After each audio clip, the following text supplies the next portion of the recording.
What is going on, guys? Welcome back. Commentary Free. I want to talk about a tweet I did last week where I asked where you felt Madden 19 focused the most effort. 10% said CFM, 10% said presentation, user interface, 14% said gameplay, and 66% of 347 votes said MUT. Now, the interesting thing here is perception has to become reality at some point. And I feel like a lot of the community shares the same stance of MUT being the focal point. If you look at social media, if you look at the way they market the game, if you look at the way they promote the game, from their Twitch channels to their online tournaments to the way they promote the game, a lot of it is geared towards MUT.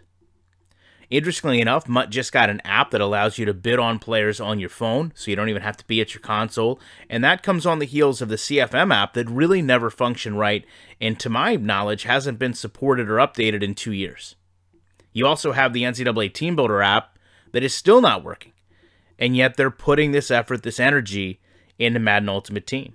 And I realize to a degree Madden Ultimate Team generates the most revenue post-sale from the game, but I think Madden is starting to go down a real slippery slope where they're isolating a lot of their gamers.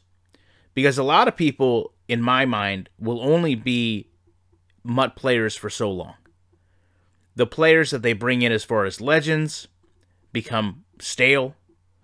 The contests that they run and kind of the game modes that they have are very repetitive and almost feel...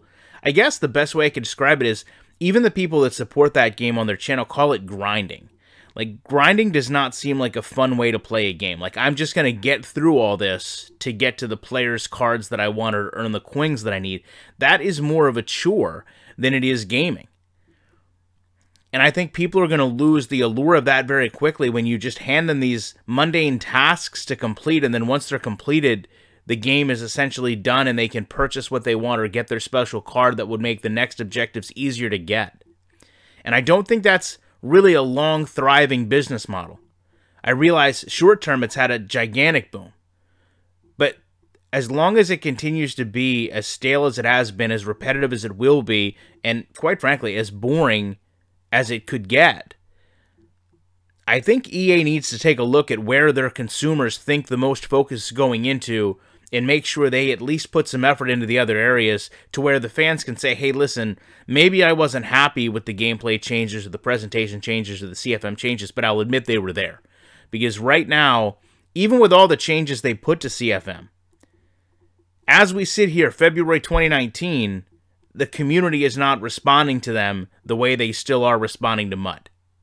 And that's after multiple patches and numerous iterations of the game, and I think it really is very telling about where this game is being sold and marketed to, and ultimately what could lead to real problems as far as EA in this game selling.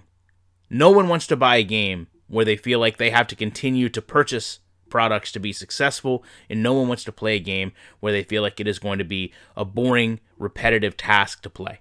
Neither of those sound fun. Not for a simulation football game, at least. I'd love to know your thoughts on this. I appreciate you checking it out. I will be back very shortly with more commentary.